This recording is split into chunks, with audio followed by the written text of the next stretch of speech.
Welcome back to Wisdom of the Prophets. This is our second episode. This is one of your hosts, Ira Michelson, along with my amazing co-host, Rabbi David Katz, coming to you directly from the holy city of Tzfat, Israel. Rabbi Katz, how are you?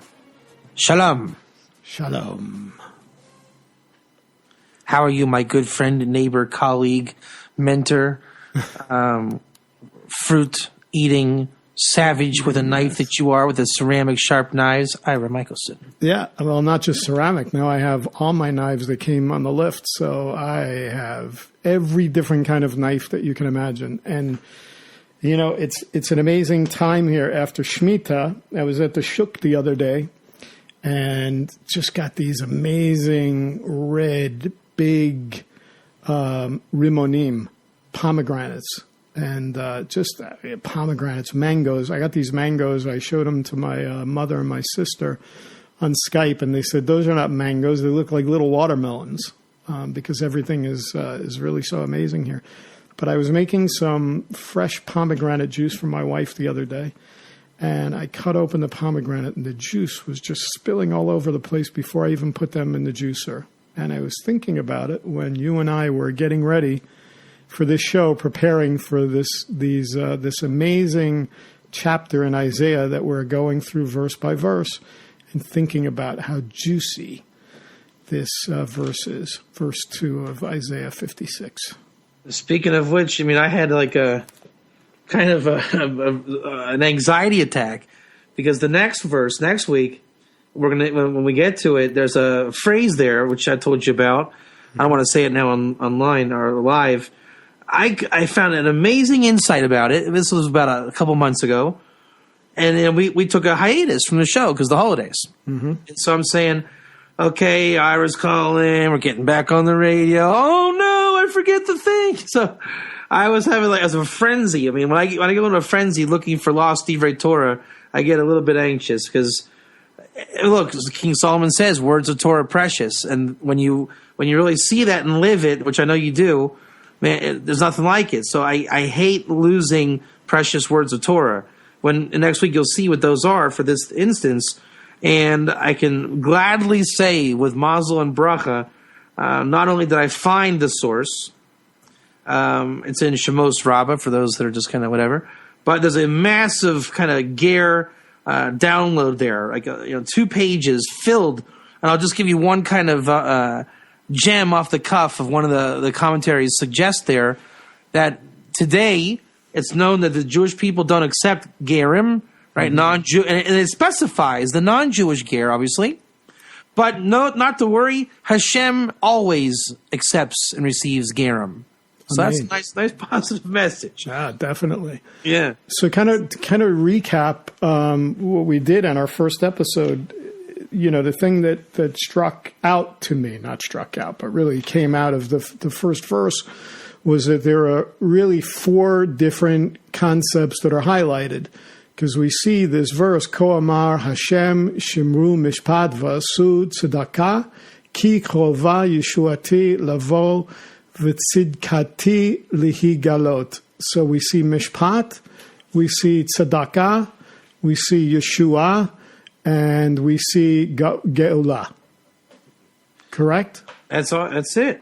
And by the way, I want to introduce what that's called in Hebrew. Mm-hmm. What you just did. There's what you did as a concept. Man, I wish everyone knew this concept. You know, the challenge. You know, a lot of people say Rabbi Katz is speaking in Hebrew. It's too hard. I don't get it. What is he talking about? Because the words are what's the name of our show? Wisdom of the Prophets. Mm-hmm. It's not called the Bibble Babble of the Prophets. Right. It's the wisdom. And the wisdom, by definition, is almost impossible, if not impossible, to translate properly. What Ira just did, what you just did, is you isolated, you know, in the exile sense, words. Those are not words. They're called ikar in the singular, ikarim in the plural. Mm-hmm. And ikar, as in yeshiva, she's called an ikar. And ikar is the name Ira, or even Ira Michelson, is not 2 words. it's a thing. It's a known entity. It's a commodity. It's an ikker. When I think Ira Michelson, an image pops in my mind. A wisdom of Ira, a three-dimensional living embodiment pops up. I don't think of IRA and then that's not how. And Torah is the same way. There are certain words that are extremely rich, and according to Kabbalah, according to the prophetic way, every word is rich, but some carry a special emphasis. Obviously, the name Avraham is going to ring louder than whatever name you want to insert as Bob. Okay? Now, Bob is just as important as Avraham in God's eyes. But honestly, when we read it, when we see Avraham, when we see Moshe, when we see all of our characters, it resonates. And the words that you said are called Ikarim. Why didn't you say Ko, Ira? Why didn't you say Amar? Mm-hmm. Why didn't you even say God's name? Right. God's name is not lesser. But we're trying to convey the wisdom of what the prophet is saying. And there's no linear order, better, worse. But you isolated where the flow of the chapter is going. And these are ikarim. Mishpat, justice, is a thing. It's a vast wisdom term. It's not even, you know what? They're the words that are not translatable. You can try, and you can but at the end of the day, what is it? It's mishpat, tzedakah, Yeshua, geula. Mm-hmm. Your job, the listener, the student, the scholar, is to never get out of that Hebrew and accumulate the understanding of commentary of what those words mean, not necessarily as a translation, but wisdom accumulating more wisdom. And that's what you do best out of anyone I know, and I'll pass back to you. I just want to highlight that little. This is what we call chokhmah, wisdom in Hebrew, and it's something that you and I feel very strongly and very passionate about. That we always, when you and I learn together, we are always looking for the chokhmah. We're looking for that thing, which is why I highlighted those things. Of course, I'm going to read this in a second here in English as well, for those of our audience that don't understand the Hebrew. It's important they know that, but it's as important to understand what Rabbi Katz is saying, which is that sometimes, even though we translate these words into English, that doesn't always carry the weight that it does when you look at everything in context, in the original Hebrew language. But it is important in everything that we do.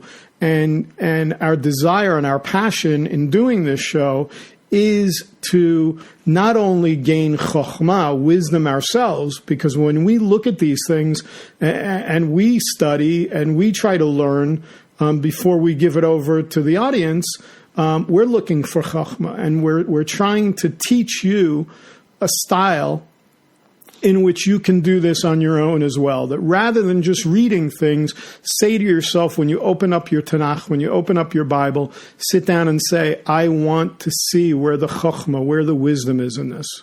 I can tell our listeners what we didn't say. Mm-hmm. All right, so go ahead and ask me what mishpat means, Ira. What does mishpat mean? It means justice. No, let's go. Come on, let's go. He knows it means justice. He has a dictionary like you. Yeah. What does tzedakah mean? Righteousness, charity. Come on, Ira, you know that. Yeshuati. My salvation. And lehigalot. To redeem. Geula. Is that even a fraction? I mean, is that even 0.01% of the spectrum of understanding of wisdom? What we just did? No, it's nothing. In fact, it's less than zero. It's negative. Mm-hmm. If Ira would walk away and say, "Wow, Rabbi Katz is right. Mishpat means justice. I feel so enlightened now. This is great. I understand the Navi." I just put a big clip on your head, and I said, "Here, Ira, let me lock your brain so you never get to use it ever again." Yeah, true. Very true. So let's see if we read it in English, if we get any better. I don't think so. But the English would be the best that we can do is, thus says Hashem, keep justice and do righteousness, for soon my salvation will come and my righteousness will be revealed. Right. As Art Scroll says, that is an aid to Talmud study, so to speak. That is not the gospel, so to speak, of what Ira just read. That is just like, that is the first step out the door. Now we enter the field, the pardes, something like that.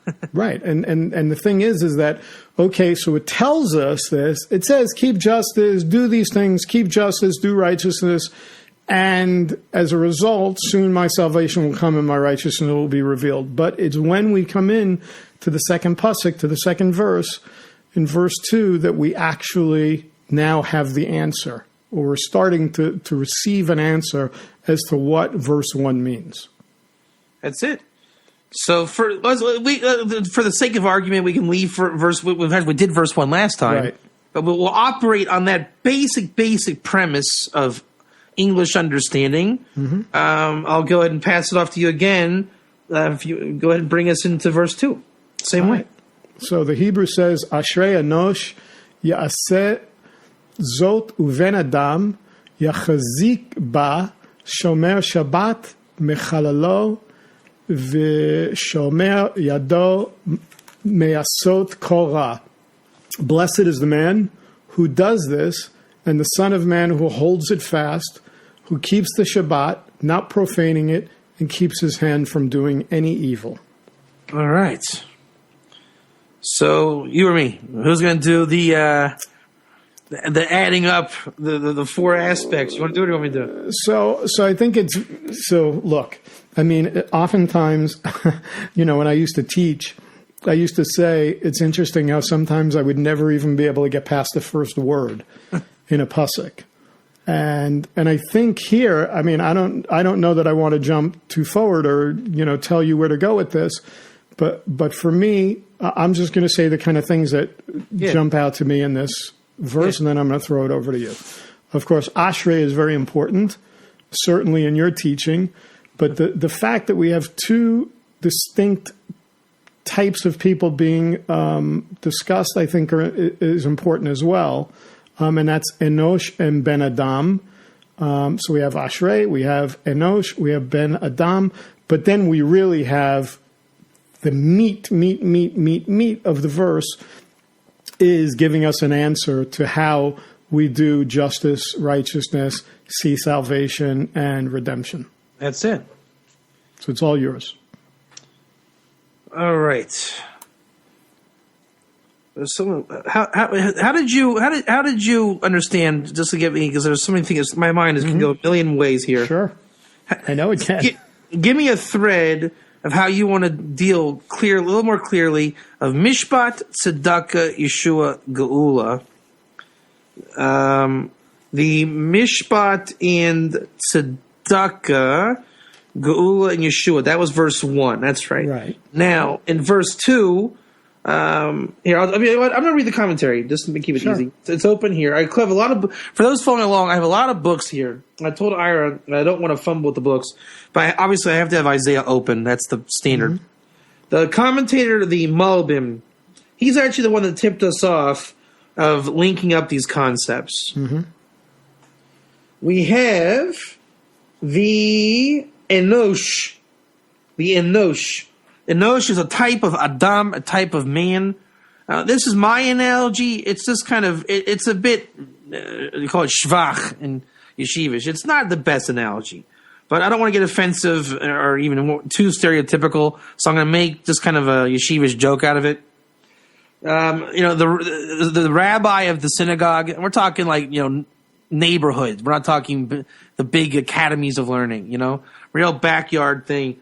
The rabbi that does everything, he's an easygoing, simple, well-rounded guy, right? He doesn't accentuate any particular type of Judaism, right? He's just the rabbi. He knows all the stuff. He does the thing. That's what I'm calling the Enosh, right? It's not Moshe Rabbeinu, okay? He's Rabbi Bob. He works hard. He does a great job. He runs the kahila of the community. He's not Moshe Rabbeinu, and he's okay with that, and so are we. So Enosh is that. He's a well-rounded guy. He doesn't stick out in any particular way. And the commentator says, praiseworthy is this Enosh, that he is doing this. And then he has a contemporary, the Ben Adam. Ben Adam is a single-track person, right? I am Nanach. I only hold Nanach. I hate every other type of Judaism. Again, nothing against Nanach. I'm just saying, in denominational things, people tend to gravitate towards one flavor. This type of guy, he's a one type of guy. Right? If it's a Baal Tshuva, a returnee, I have my rabbi. I only wear tzitzis. I don't keep kosher. I don't do tefillin. I just wear tzitzis. Right? And every Baal Tshuva goes through these phases when they come back. So he's by definition not well-rounded. That's not who he is. Now with that dichotomy laid out, again the verse is saying praiseworthy is our little rabbi friend that is doing this, whatever this is. We don't know yet. And the single track Baal Tshuva guy, he's grabbing onto it. I don't know what it is. So the prophet tells us, what is this guy doing and what is this guy grabbing onto with strength? They're keeping Shabbat. They're keeping Shabbat, and it is it's an atonement of their soul, and they're guarding their hands from performing anything illicit. So these are guys they're kind of working guys, and they're trying their best, and they want to hang on to the easiest things to hang on to. Look, I mean, Shabbos is the easiest thing. When I was working in the coffee house when I was a young Baal Tshuva back in my early 20s, right? Every week I was getting invited for people's houses for Shabbos. I loved it. I mean, how great! I felt like a mensch. Friday night, I get my suit on. I'm not going to go out with my friends tonight. I'm going to get a meal with gefilte fish and have some kiddush. And you're walking. You're not even driving across town. You're walking to the shtibel. You're praying. You're singing the Zmiris at the Shabbos table, hearing words of Torah. Man, I would give almost anything to go back to being a Baal Tshuva like that. That's where it was, man. That was, what'd you do Friday night, Dave? Man, I went to a Shabbos meal. That's what I did. It's the best part. And so a lot of times, if I'm the Ben Adam, grabbing onto it, and I'm saying I'm not forgotten in God's eyes. I matter on some little level. I have a right to keep Shabbat. And the guys that would invite me, again, I wasn't the most well-rounded or intellectual guy in Torah back then. So the only conversation I could carry is with somebody that doesn't know too much. That's where I was coming from. Mm-hmm. Maybe people are different. So that was our little rabbi friend. Now the guy is, he has to deal with all my questions. Imagine a 20-year-old David Katz. So, he had to hear and answer all the questions. And that's the guy just holding on to Shabbos also. Who was that guy in retrospect? He was working 9 to 5, Monday through Friday. Right? His wife was putting together Shabbos meals. And he felt like a mensch too. Right? One day a week he didn't turn on TV. And he had the Shabbos meal. And he was doing things right. So he's a Shomer Shabbos Yid.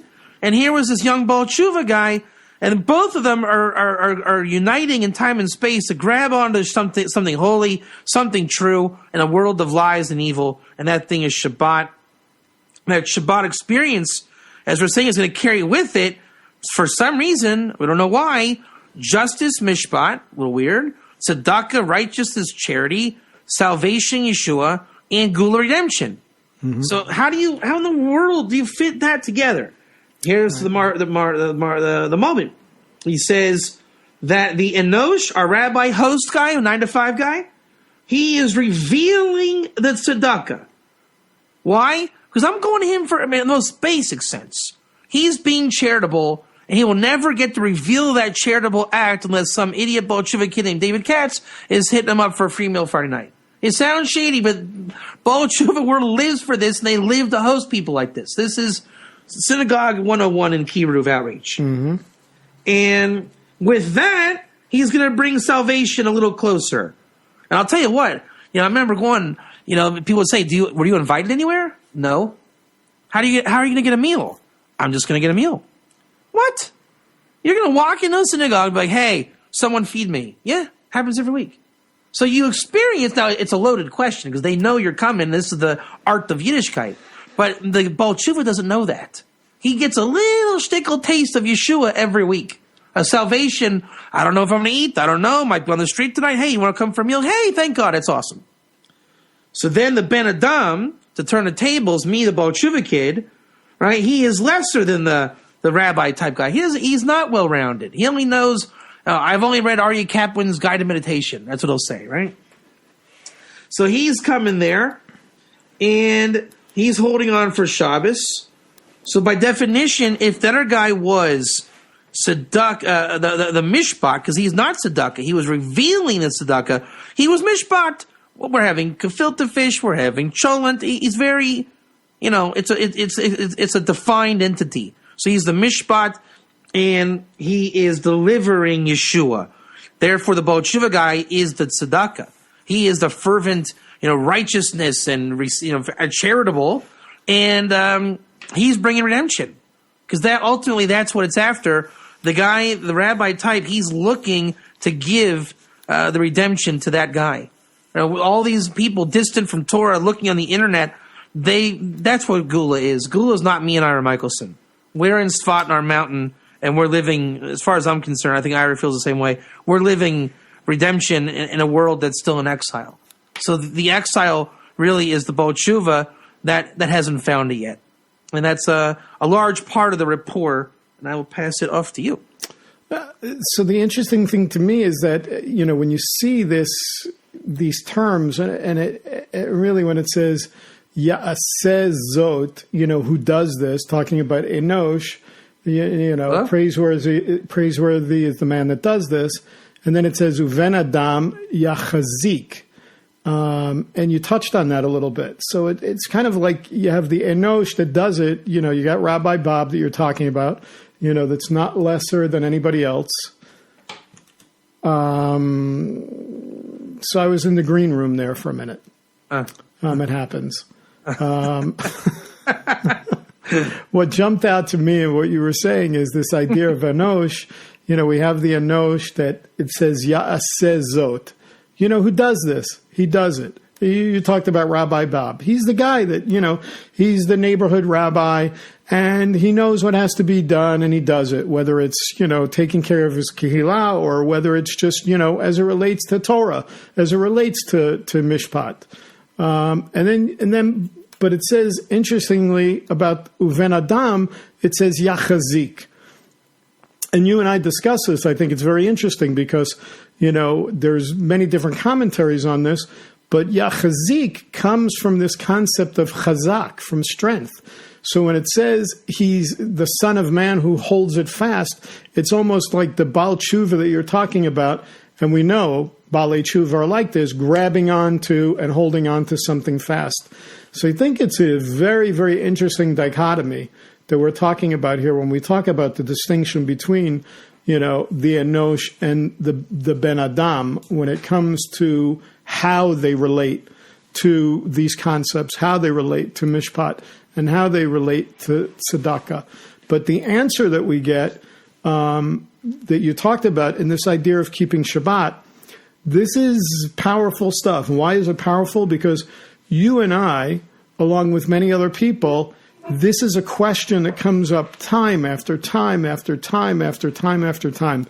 With this new paradigm shift that's taking place, with so many people that are coming out of idolatry, and I say that for a reason, focusing on that word idolatry, what we call avodah zarah, in Hebrew, they're coming out of idolatry. They're looking for an identity. They're looking for a home.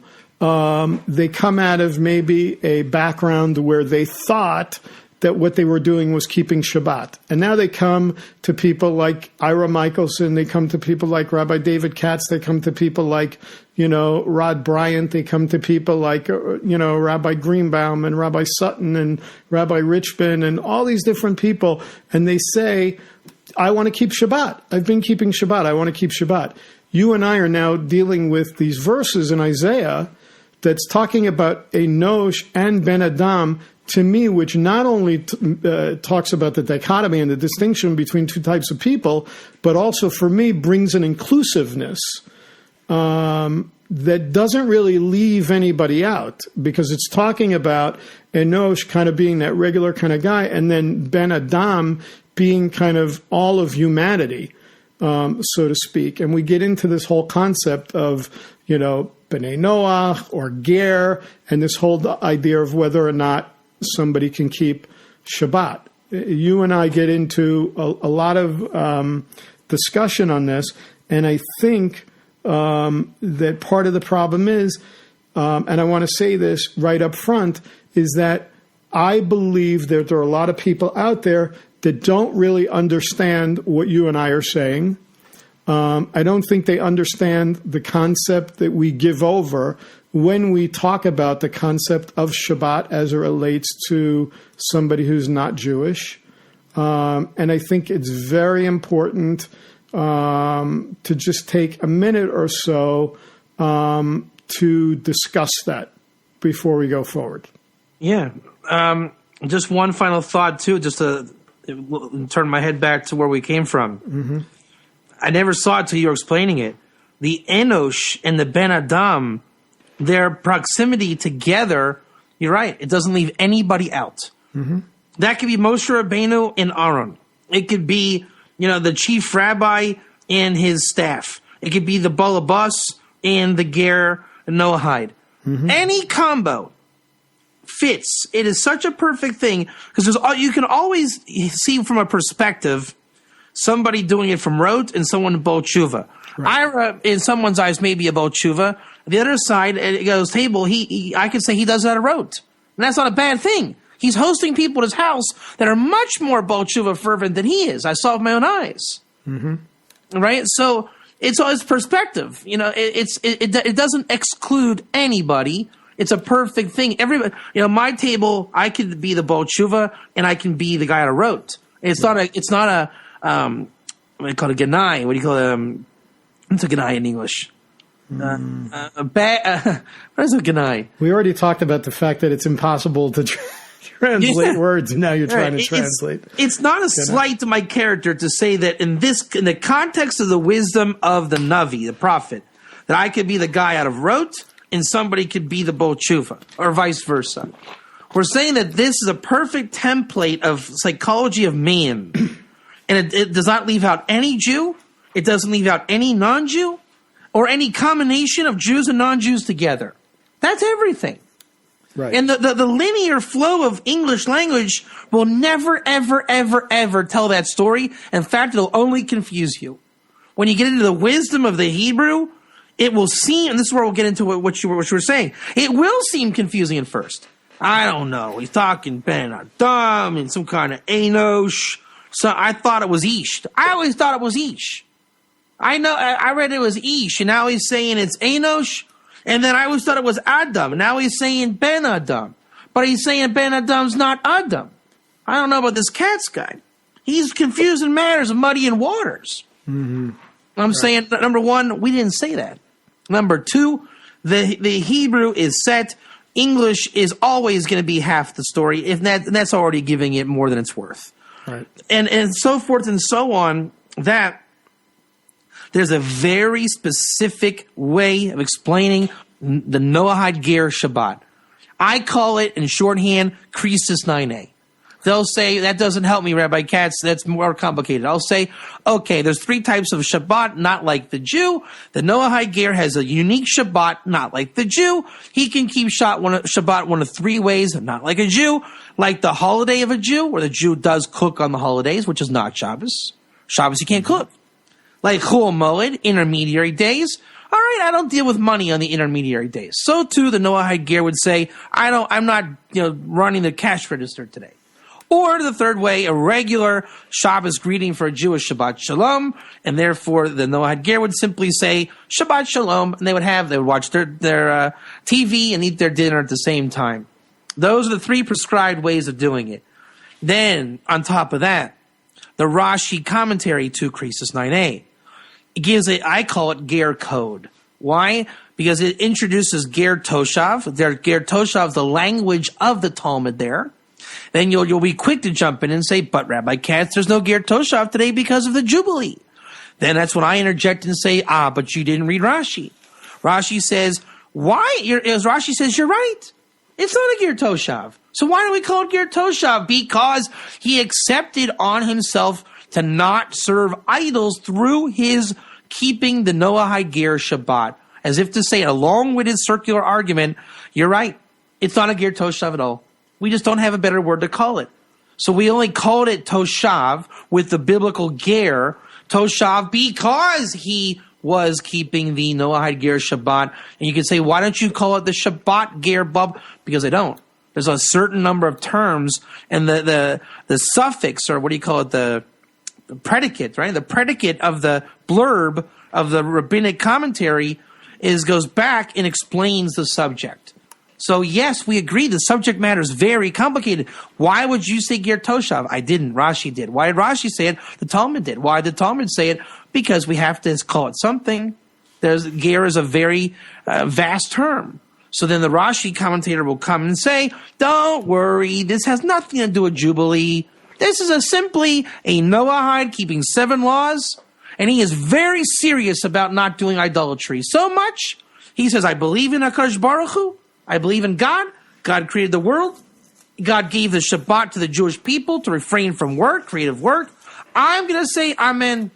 I say, hey, you guys got it going on. God of Israel is amazing. Amen to you. I'm going to do the prescribed Shabbat. I hold by Isaiah's prophecy. I'm going to do what I do on Shabbat. It's not Jewish. I know that.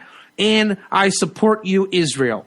Now, if you can figure out how to say that in a very simple English sentence, I applaud you, and I will support your teaching endeavors. Until then, this is how complicated it is. Not in wisdom or to understand or comprehend. It's only a lot of ways to say a very simple equation that if you don't know the articulation, it may come out that it sounds like there's a ger toshav today. We didn't say that. Rashi didn't say it. Nobody said it. It gets said in that way because people don't realize the whole blurb, like the whole 5-minute blurb, is the entire blurb. And it's not impossible. It's just a lot of wind that comes out of the mouth to articulate a full wisdom. So just in case somebody didn't clean the wax out of their ears today, or they happened to step away to the refrigerator while you were speaking, let me reiterate again. Because I think Rabbi Katz only said it about 20 or 30 times in the last 5 or 6 minutes. We are not saying that a non-Jew can keep the Shabbat, the Shabbos, the Shabbos of a Jew, that there is a specific ger Noahide Shabbat that they can keep. And we are not saying that there is a ger toshav today, and we are not trying to start a brand. What we are trying to do from the sages is bring out the information that gives an identity to a group of people, a very large, growing number of a group of people who are doing exactly what Rabbi Katz just described. They are attaching themselves to Hashem, and they are taking upon themselves to no longer be idolaters, which brings us to the last part of this pasuk, which I think goes hand in hand, and then brings us into some of the sources that we were talking about as well. Which, when it says Shomer Shabbat Mechalalo V'Shomer Yado Me'asot Korah. The idea that this is a person, whether he's Enosh or Ben Adam, who keeps the Shabbat, not profaning it, and keeping his hand from doing any evil. And I think that really is a code where it's talking about keeping his hand from doing any evil, is really talking about this concept of taking upon himself to not do Avodah Zarah. That's right. I mean, the Shabbat is the belief that Hashem created the world, and it's a famous Vilna Gaon 101. The first 2 commandments of the 10 commandments speak for the entire Torah, and obviously all the more so the rest of the 8 commandments. I am Hashem your God. Hashem created the world. Okay, there you go. And you shall have no other gods. So every time you have a case of I am Hashem your God, by definition, there's a other side of the coin. You should have no other gods. And they ask, why? Well, that's complicated. Why are you complicating things? Why can't you just say there's one God? Now, what are you saying? There's 2? You say like this. This is a famous thing in Talmud. If I say there's only one God, you say, how could there be no other gods? Or the commandment, the required, the additional superfluous command.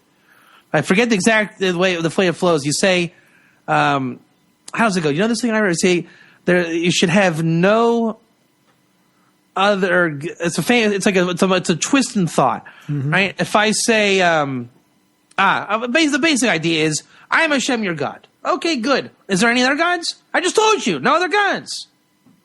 So there's a lot of the guys that deal with thought over the years. They deal with this in many ways, and this is where Avodah Zarah tries to sneak in.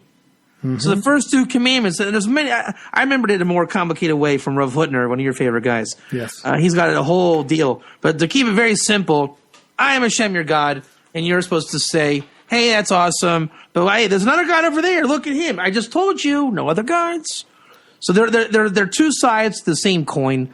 And from that, A to B mentality, really short, compact, full idea, and again, we see it analogously with Enosh and Ben Adam, male, female. I mean, this idea of unification is the tightest possible divine entity that brings with it the entire Torah. So here you have Shabbos, belief in Hashem, okay, God, I'm with you. Fine, I'm doing that. But the prophet doesn't leave out, by the way, that means no other gods. And that's consistent with every aspect of Torah. And again, wisdom, and we have to harp on this time and time again, only because people don't seem to believe it or whatever it is. Wisdom cannot be written and spoken in a basic, boring English. I wish it could. But you see, I have to explain 5 different angles to really understand the full gist. Why does Ira have to mention no Avodah Zarah? A simple thought would say, you already told me God, Ira. Why do you got to tell me no idolatry? Because that would be akin to me saying, hey, everybody, I have David Katz here. The Noahide has Shabbos. Good afternoon. Goodbye. Nice meeting you all. Okay? The Noahide is good. He's good. I like him. If I taught Noahide with the subject material that we have, that is not honest.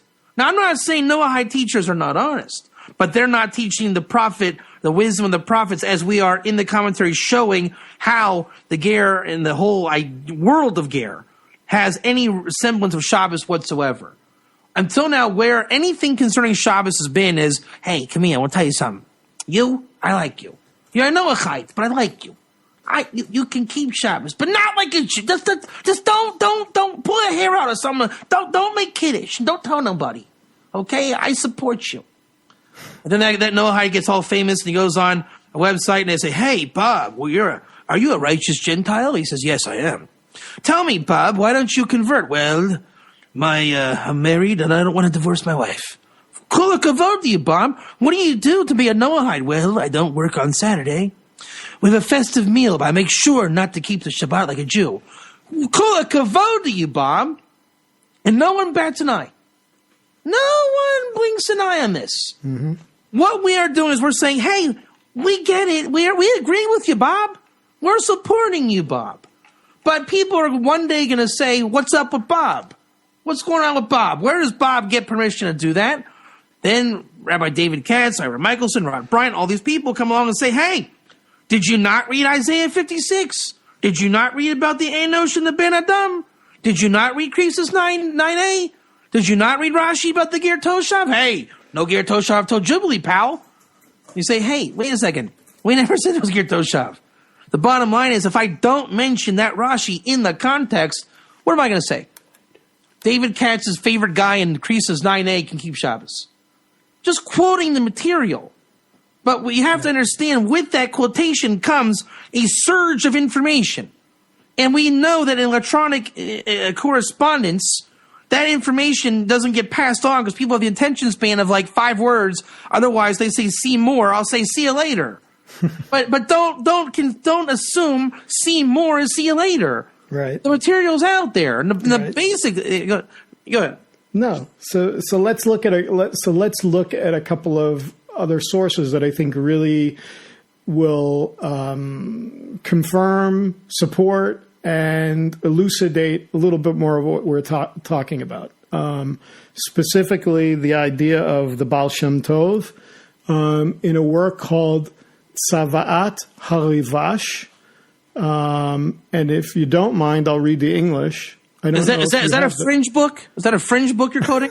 A fringe book? I wouldn't exactly call the Baal Shem Tov fringe. No, is he an accepted source? Yeah, I would think so. Oh yeah, you think? Okay. Is he known? Yeah, I think a couple of people know him. I mean, quite a few people here in Tzfat know who he is. Okay, I'm with you. I don't think you can walk down. I don't think you can walk down the street in Tzfat and not run into somebody who. I don't know about you, Michelson. I'm okay. Yeah. They might not have clean pressed white shirts and sharp knives, but so anyway, this is definitely a work of the Baal Shem Tov. Let me just read it in Yeshivish real quick. Okay, go ahead, read it in Yeshivish. Shvor Shabbos ki hilchosai b'kol dekduke pratim simenecha tishev enosh adoka tishev al yisir Shabbos enosh haino afilo even v'dezayra kedor enosh. You just can't help yourself. I can't. You did that for you. I not did. For anybody they'll say, because if I don't, they'll say, he doesn't even speak Hebrew. Right, exactly. How can this guy translate if he doesn't speak Hebrew? So let me translate it for our audience that don't speak Hebrew. A basic translation of what Rabbi Katz just said was, guard the Shabbat properly with all its details and nuances. This is indicated in... And it quotes a pasuk from Tehillim 90, verse 3, that says, Tashev Enosh, where it says, you turn man back until he is crushed. And it says there, Tashev is the same letters as Shabbat, and Enosh alludes to he is forgiven even if he served idolatry like the generation of Enosh. And it gives us another source to look at besides. Wait 1 second. Enosh was in Genesis. Right. He was the first one that literally went out and said, "I don't know about this Hashem Torah thing. Right. I want to go serve idols." Right. Avodah Zarah. That was the generation of Avodah Zarah. Enosh in Breshit. But we have Tehillim, like I said, 90. And then it gives us another resource, and it tells us to look at Shabbos 118b. Right. So Shabbos 118b is the Baal Shem Tov is basically paraphrasing, quoting Shabbos 118b, right? And the drasha, for those following along, the revelation of the Talmud and the Baal Shem Tov quoted in the Talmud, is mochlin lo. So there's an ambiguous term in our verse, mechalalo, and they say the Talmud says don't read that, read mochlin lo. Right. He is forgiven for or atoned for. Right. Now, why is that important? Because you're going to say, I did horrible things. I was an idolater. I was Christian. I was Catholic.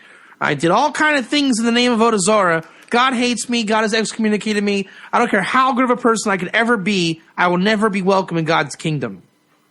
The Navi says, wait a second. What are you talking about? If you have a heart to return to God and you acknowledge He as the Creator, He has given Shabbat to, let's say, Am Yisrael, Jewish nation, and He wants the world to cling and grab onto it in the way of expressing it as, God, we are with you. Then, mochlin lo, you are forgiven and atoned for. There's no eternal condemnation of hell and all these things, eternal, what do you call it, whatever sin, right? The Jewish way is, we all do shtusim, we all fall into God, out of God's graces. But you repent like the Ben Adam. You repent like the Enosh. You grab on to Shabbat and to God's ways. You are with God, and ultimately, God does forgive you. God is compassionate towards you, and God receives Gerim all the time. Right. Right. Because basically what it's saying there in 118b is that the person who observes the Sabbath according to its laws, and what we talked about, the details and nuances that Tzavaat Harivash is talking about, the Baal Shem Tov. And again, we're talking about keeping it according to the law with the details and nuances of the Ger Noahide Shabbat, not the Jewish Shabbat. And you don't have to wait till Jubilee either for the Ger Toshav to actually happen halachically. Exactly, B'diuk. That basically what it's saying is, when you're keeping it in this way, mechalalo, you're not profaning it, that's when it says you should read machulo, he is forgiven. That's right. What the Baal Shem Tov is speaking about. And what increases 9a I think it mentions this as well. And that's something that you bring out all the time. You say this over and over and over and over again. The Krisis 9a is the basis for that Shabbat that we're talking about. It's absurd to say, well, Ira, you're a good boy and I like you, but we have no Jubilee. Everything you said is null and void until there's Jubilee. I'm sorry. Mm-hmm. Really? You know, the words of the prophet mean nothing to you, and nothing to the Baal Shem Tov, nothing to the Talmud. The entire concept of a person getting their dignity and identity and being brought out of the klipot or the negative forces, repenting his whole open heart before God, God's going to say, sorry, locked door till Jubilee, pal. Mm-hmm. And I think it's important, too, just to look at this verse. I want to look at the verse really quickly in Tehillim. In Psalm 90, verse 3, this is what it says, because that's what was being quoted by the Baal Shem Tov. It says, Tashev enosh ad daka v'tomer shuvu v'nei adam. So it not only talks about this idea of Tashev enosh, the same way that we have enosh and ben adam in our verse in Isaiah 56:2, in Tehillim we see it as well. Tashev enosh, return. This idea of you return, it's actually talking about returning man to the dust. But then it says, and say, return, sons of men or children of men. So we have the two concepts there, and it talks about Tashev Enosh, that Tashev, if you look at it, has the same letters as Shabbat. Tav Shin Bet. So it's really very, very powerful kasher, really very powerful connection to the pasuk, to the verse that we're looking at right now. The whole idea, I mean, again, to back off just 1 second, we'll give a big picture point of view. I think we're going to close on this note, I think, right? Mm-hmm. Is look at now the step back. You got mishpat. We're not going to translate that. It's just, the justice of God. I think now we see that is the justice of God. Right? God is just with justice. God is charitable, righteous tzedakah. There is salvation. That's salvation, meaning you're not doomed. That's one aspect of salvation. And there's redemption. There will be a time, as the prophet is saying, where this is global. And there is Shabbat and the Creator. And not doing bad. Not going in the counsel of the wicked. Sounds very King David, doesn't it? Very much so. And so it's a King David flavor. The word Yeshua, salvation, is just King David. In fact, I think it's the gematria David ben Yishai, David the son of Yishai. Right. And the name of God Elohim is what is the name that King David draws upon all the time. Because this is King David. I always dramatize my favorite King David psalm. Hey, God, it's all good today. And hey, what's that? Hey, Achitophel, how you doing, buddy? You're doing what? You said I did. No, I don't believe in other gods. Achitophel, God's going to God. He's going to doing stuff again. God, can you get him? Oh, bye, Achitophel. See you later. God, thank you for taking care of Achitophel. It was really good. And I love you, God. My heart's with you. Your ways are just. And I love your Torah. I love you, God. Selah. Right? That's every psalm ever written. Right. And so that's the salvation. King David is the one who, by rejecting the pursuits of evil and recognizing God's ways, that he finds himself in sticky situations. And God has to rescue him. You can even say Yeshua means rescue. God comes to the rescue. King David is the master of anticipating and recognizing rescue. Shabbos is a refuge and rescue. It's always there every week. When you're in the dumps in Cleveland, Ohio, there's a Chabad house or a shtibel willing to take you in for a Friday night meal because the Enosh there is saying, you know what I would love to do this Shabbos is have Shabbos guests. But nobody would come. It's Abraham 101 with his tent. And this is King David 101. And where do we see the greatest revelation of King David? I mean, there's a lot of it here and probably beyond the scope of anything. But not only do we bring the King David verse that opened up Isaiah that the tractate Shabbos was drawing on, there's a famous idea that the Torah, the 5 books of Moses, end on the note of being praiseworthy. Mm-hmm. Praiseworthy are you, Israel, whatever the verse is. I forget, look it up. It's in the last chapter of the Chumash. And the very first word of Psalms, which is a 5-book work, right? The 5 books of Psalms, starts with Ashrei Ha'ish. Ashrei Ha'ish. And then when you look at the end letters of the first 4 words of Tehillim, Psalms, those end, the last letter of each of the first 4 words spells again the word Ashrei. You know, Ashrei is included in the word Bereshit. So it's King David, 101. And it's very apropos, very fitting that Isaiah is drawing from the mentality of King David. Because if you're going to talk Mashiach and redemption and Yeshua and Tzedakah and Mishpat, even Baal Shem Tov and the Baal Shem Tov teaching about when his teaching's wellsprings reach the end of the earth. King David says, I am a ger. We know he's not a non-Jewish ger, people. Right? We know what King David means metaphor. We know King David means it goes a throwback to Ruth. The point is, King David knew what the ger was. That God has mercy for the ger. And I will close on this note. What is one of the Talmudic definitions of don't taunt the ger? The Bo Tshuva. Yesterday you were eating treif, and today you say you're kosher. Don't do that. You taunted the Bo Tshuva. He is halachically a ger. There's always a ger of some kind, every place, every day. We know that the redemption hasn't happened yet, no jubilee, no temple, and therefore we do not have a ger toshav movement. But you will find sources that say ger tzedek, ger toshav, and the literal English may be a bit confusing. There may be a set precedent that is very confusing. But if you go for the wisdom, draw the sources, and hear the whole schmear, and not just the C. Moore label, you'll understand, sorry for the pun, but the world of the ger is a massive entity, and it's not a new thing. It's a prophetic thing, the wisdom of the prophets. Here we see the prophet Isaiah. He is speaking to the ger. And what is a ger here? And that's where next week we're going to get into commentaries that bring in the word ger and attach themselves to concepts next week. And I'll even give you a little teaser.